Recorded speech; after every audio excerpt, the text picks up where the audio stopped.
Hello and warm regards from Next IAS team. Welcome to another episode of Daily News Analysis. Today on 19th May 2025, we are going to discuss the following topics. The first topic that we are having is about the Nuclear Energy Limited Liability. Second topic is trade restrictions on Bangladesh. Third one is Kaladan Project. Then fourth topic is the forest, and lastly we are going to discuss the issue of copyright infringement by the generative AI. So let's start with the first topic. Under explain section, the first topic we are having is nuclear energy push. The government is to allow private operators limit their liability. This topic is relevant from the backdrop that the government may allow the private operators to limit their liability under the nuclear liability laws. This topic is relevant from GS paper 3 under the energy sector in the nuclear energy. Now, why government is doing so? क्यों government private sector को involve करना चाहता है? It wants to involve the private sector in this nuclear energy because the government is having a target of 100 gigawatts of nuclear energy by 2047. That is, the government wants that under the Viksit Bharat Abhiyan, that is by 2047, 100 gigawatts of energy should come from the nuclear sector itself. Now, this itself is a part of broader target that the government is having. Government is having a 500 gigawatt of target from the non-fossil fuel based electricity कि 500 gigawatt energy हमें चाहिए non fossil fuel based methods के through and out of which nuclear energy is a very important sector and we are having 100 gigawatts of nuclear energy target by 2047. उसके अंदर even in this budget itself in 2025-26 the government has allocated 20,000 crores for the development of small or modular reactors under the name Bharat Small Reactors. Now let's go about the news. The government is trying to bring some amendments to the regulatory framework of the atomic energy of the country. The regulatory framework of the atomic energy in the country is governed by two basic laws. The first law is the Civil Liability for Nuclear Damage Act of 2010 and before that the Atomic Energy Act of 1962. Why the amendment is required here? Because first of all, in the Civil Liability for Nuclear Damage Act of 2010, the liability of the equipment vendor in the event of accident in terms of monetary exposure of the original value of the contract. Secondly, possible time frame limitation on when this liability would apply.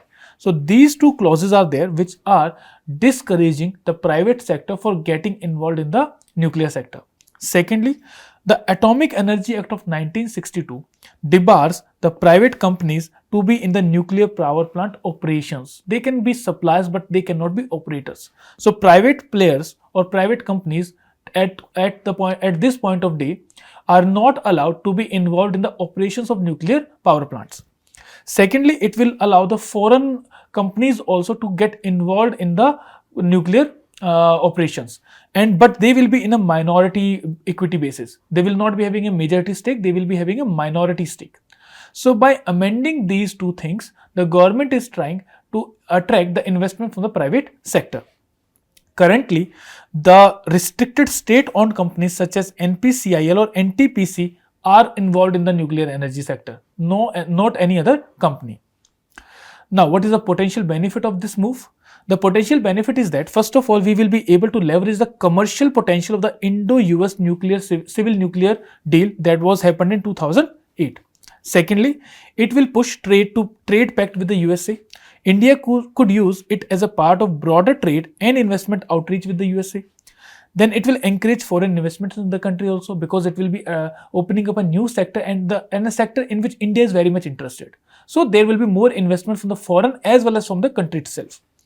Then if we see the recent developments in the atomic energy sector, recently the US Department of Energy has granted regulatory clearance to Holtec International. Now this Holtec International is involved in the small modular reactor technology. And now by allowing Holtec, by giving permission to this Holtec International, the technology of this small modular reactor can be transferred to India. And it will enable the design and construction of nuclear reactors in the country. Now this approval allows Holtec to collaborate with Indian firms like Holtec Asia, Larsen & Turbo Limited and Tata Consultancy Engineering Limited to get involved in the nuclear energy sector. Next thing, what is the current regulatory framework of the nuclear energy in the country? In the current framework, the Atomic Energy Act of 1962 says that only government can develop, control and use atomic energy in the country. And with respect to government, only central government has the control over the atomic energy and radioactive substances. So the state governments do not have control over the nuclear establishment or any kind of radioactive materials. And while dealing with radioactive materials, only central government has the control over it. So this should be very much clear to you. Next, it empowers the government to manufacture as well as operate nuclear reactors. So the power of the NTPC or NPCIL to manage and operate the nuclear reactors comes from this Atomic Energy Act of 1962. Next is the Civil Liability for Nuclear Damage Act of 2010. Now this act says that there will be strict and no fault liability on the operator of the nuclear plant. And this liability is up to 1500 crore rupees. It means to say that if there is any kind of incident and if that incident happens in a nuclear facility, then up to 1500 crore rupees the operator is liable to pay as a compensation. Secondly, there is a no fault liability. No fault liability means that even if there is no fault of the operator, still the operator has to pay the compensation. So that is this provision wants to say. Second provision is that if the damage claim is more than 1500 crores, then the government has to step in. That means government has to provide the additional compensation. And this additional compensation is kept at 300 million SDR, or in today's terms, it is 2100 to 2300 crore rupees. Next is the Atomic Energy Regulatory Board is going to report the incident within 15 days if certain kind of incident happens, and also this establishes a Nuclear Damage Claims Commission. This Nuclear Damage Claims Commission is going to facilitate equitable compensation and conflict resolution.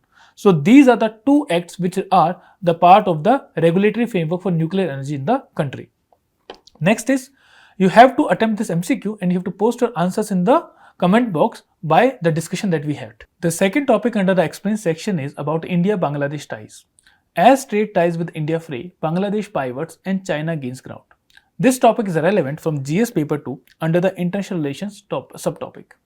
Now what has happened? India has imposed a new tariff restriction targeting ready-made garments coming from Bangladesh. It is going to affect $700 million on annual basis that the Bangladesh exports were having. Now why India has done so? First of all, India has said there is an unfair price advantage that the Bangladeshi exporters are having. This unfair price advantage is due to the reason that the Chinese fabric that is being imported in Bangladesh, it is duty free. Secondly, they are also providing export subsidies. So it is reducing the cost of the final product. And this reduction in the final product is actually giving them a price advantage. Even the GTRI, Global Trade Research Initiative, has said that the Bangladeshi exports are having 10 to 15% price advantage as compared to Indian producers. Now there has been some domestic demand as well. There has been a domestic protest. The Indian textile manufacturers have faced a 5% GST on inputs and have long demanded a level playing field with the Bangladeshi imports that the India is having. Now this has been done. Second thing that has happened is that India has withdrawn the transshipment facility provided to the Bangladesh exporters. In this transshipment facility, from the past 5 years, we were providing our ports and airports so that Bangladesh goods can reach to global market. It was done with an objective that the Bangladesh exports should also reach to the global front and they should also be earning the revenue. Now this shipment facility has been withdrawn, and the basic reason for this is that first of all there is port congestion because the Indian exports are itself rising. So there is an additional burden of Bangladeshi exports that are going through Indian ports. So there is an additional burden on our ports. So the ports are getting congested. Secondly, Bangladesh is not providing such facility to India as well. So there is a reciprocity issue as well. Now this will complicate the logistic and export timelines of the Bangladeshi textiles, and it is going to increase their cost. Next thing is that Bangladesh has also taken some countermeasures in a reactive manner. These are, first of all, the Bangladesh has imposed port restrictions on Indian yarn exports, permitting shipments only via seaport, not land port.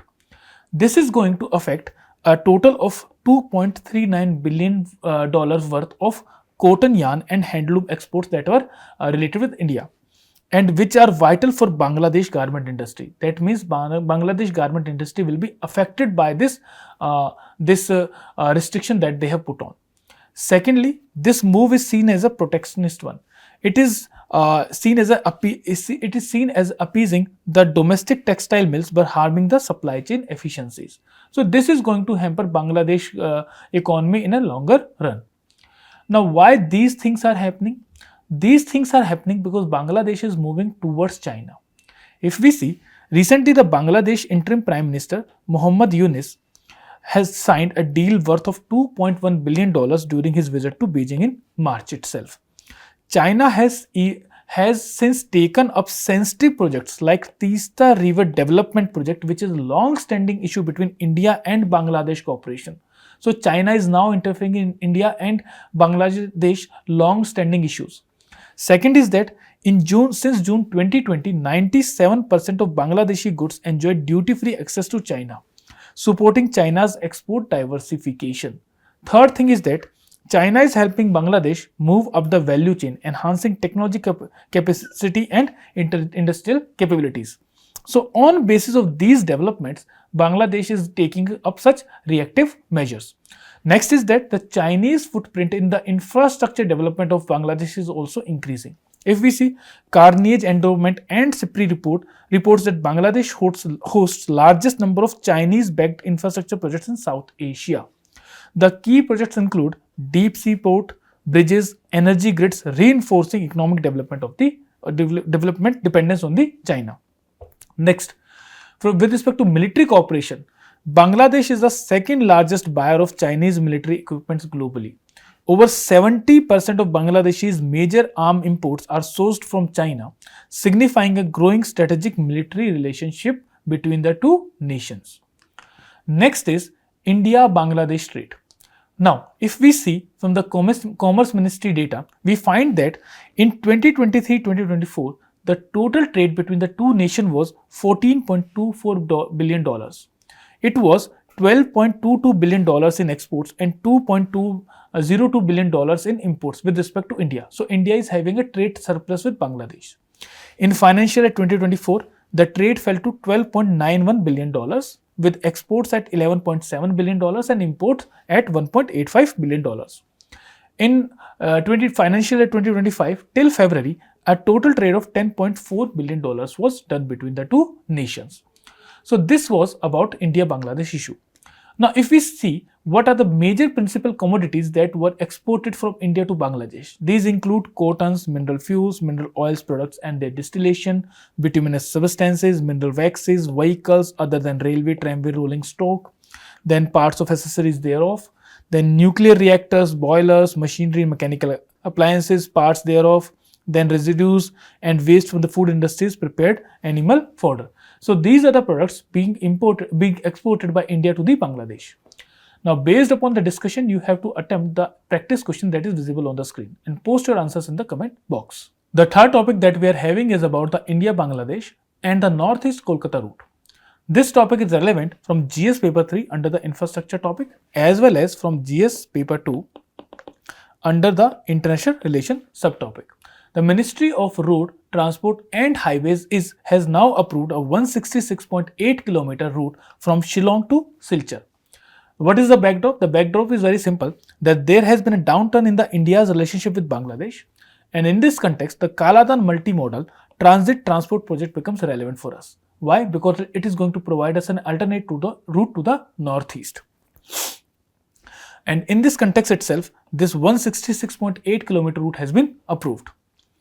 Now, what is the issue? The issue is that with respect to Northeast India, the mainland India is connected by a very small narrow corridor that is known as Siliguri corridor, and it is also known as Chicken's Neck.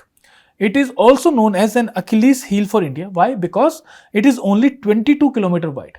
Between Nepal and Bangladesh, the distance is only 20 to 22 kilometers. So it becomes a strategic point in hampering India's security. Next is that, what is this Kaladan multimodal project? Now, this Kaladan multimodal project was signed in 2008. and it was a very important topic under the Act East policy. It connects Mizoram to Sitwe port in Renkain state of Myanmar. It will reduce the distance between Kolkata and Mizoram by 1000 kilometers, that is 3 to 4 days. Now, about the intricacies of the project, there are three basic routes. One is a sea route, then inland waterway, and then third one is the road with a 4-lane highway. From Kolkata to Sitwe, a total of 539-kilometer route is there, and that route is by sea. Second is from Sitwe to Paletwa. It is an inland waterway and it is through the Kaladan river. So it is 158 kilometers. Third one is Zoinpui. From Paletwa to Zorinpui, that is at the India's border. It is a 4-lane highway and it is 1089 kilometer total road route.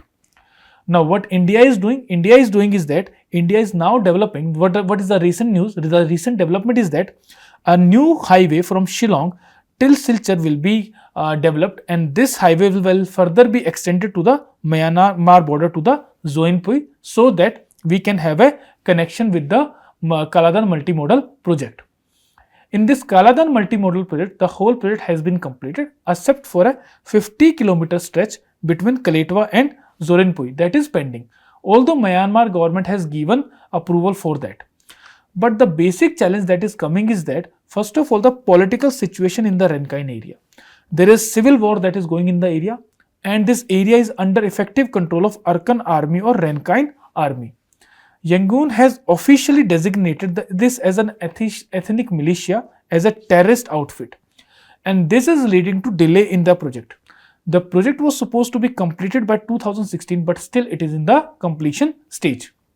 Next issue is terrain and topography. This is having a difficult topography because it is having hills, rivers and plain areas. Then hilly terrain region is going to affect the development of this project. Next is this is a region of high rainfall and landslides as well.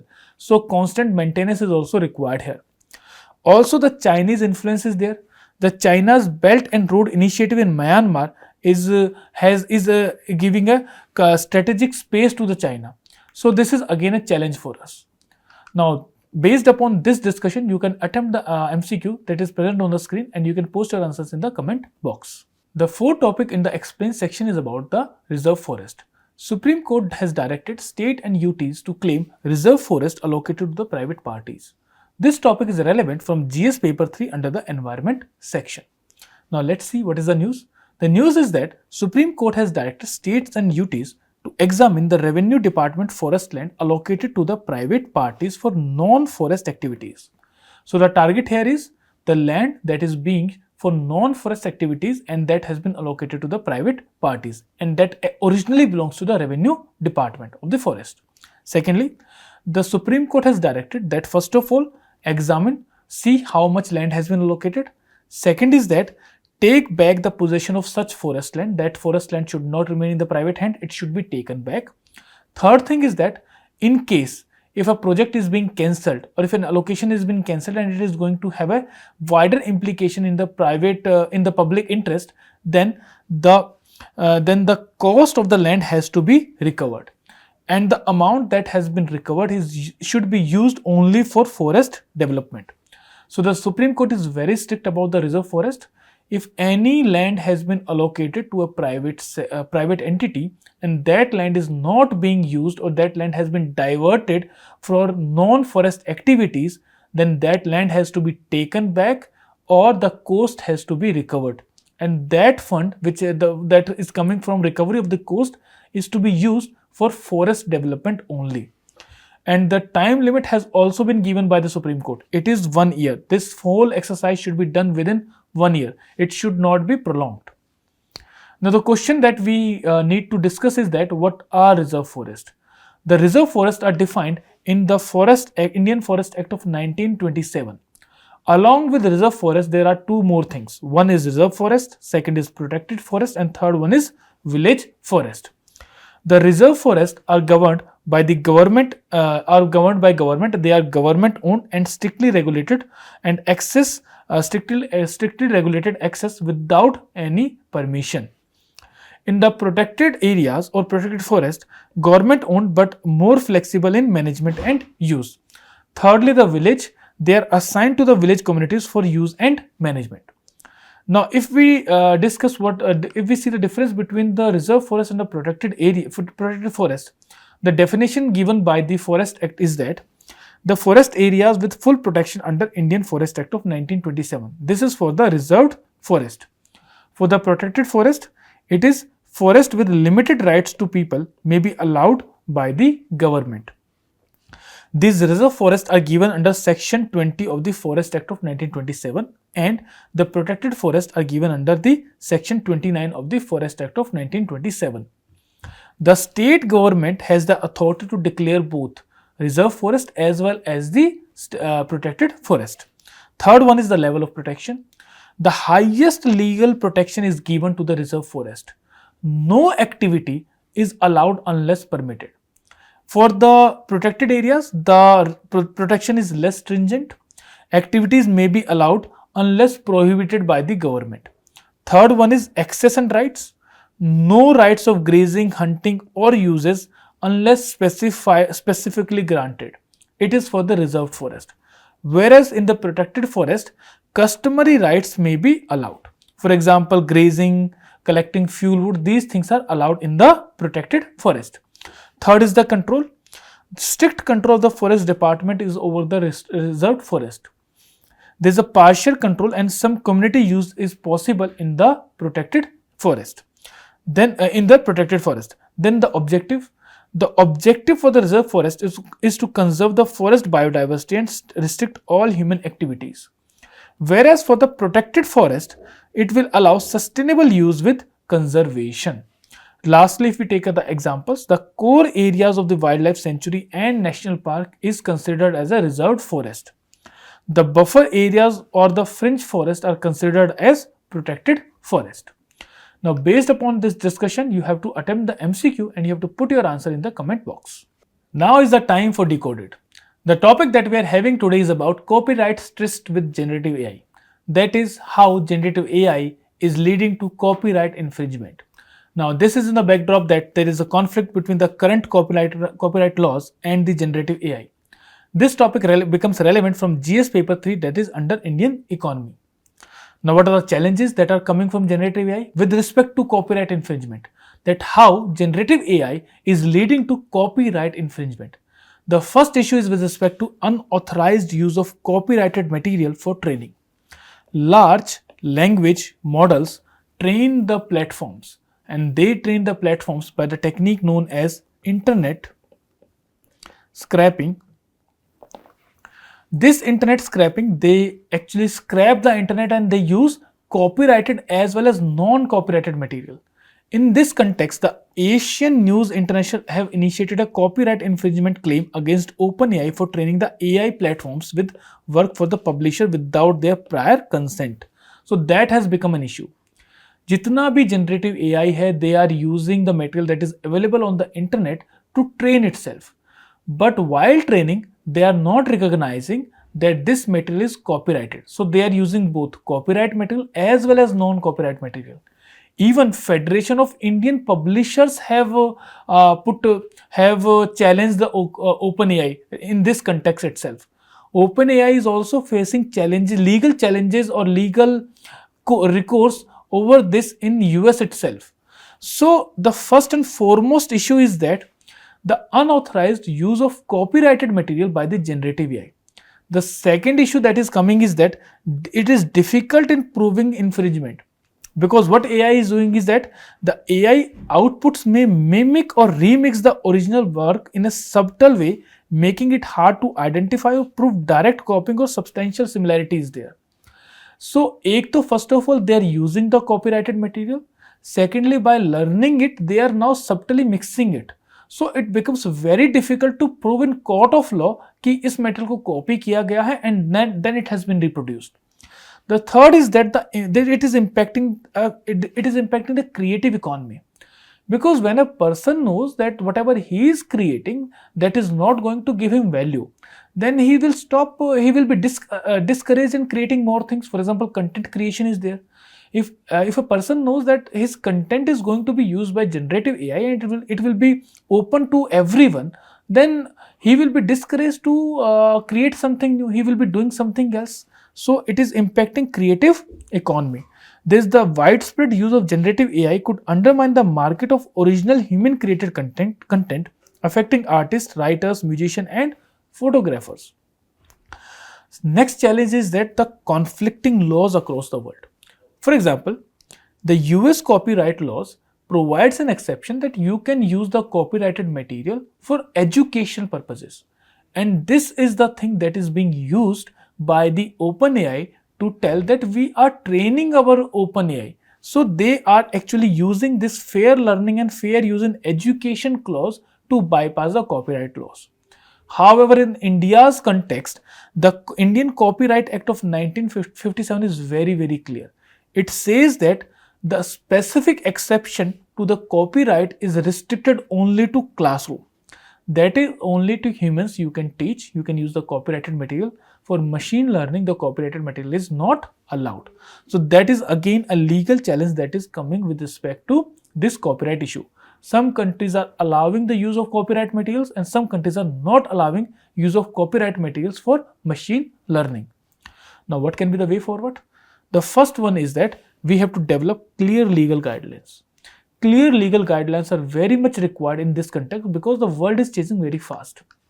These guidelines include the government should establish legal standards for AI training data, usage, and ownership of the AI generated content. So that is very much important. Second is government need to ensure a level playing field between generative AI with more and less resources. Those generative AI platforms that are having more or deeper pockets are having wider access, and those which are not having enough financial resources are not having a level playing field. So this level playing field is also required to be created. Third thing is that direct the platforms like OpenAI to mention the exact resources from which it has learned.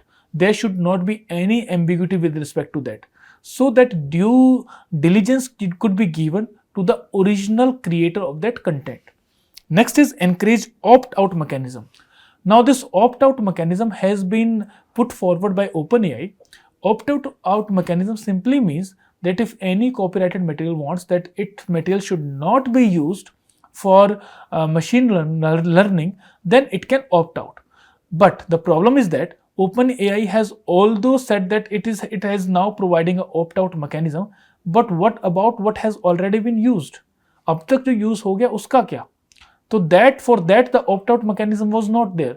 So previously the copyrighted material has been used blatantly by these OpenAI platforms and they have created or they have learned from this. So will there be a mechanism to unlearn those things? That is not possible.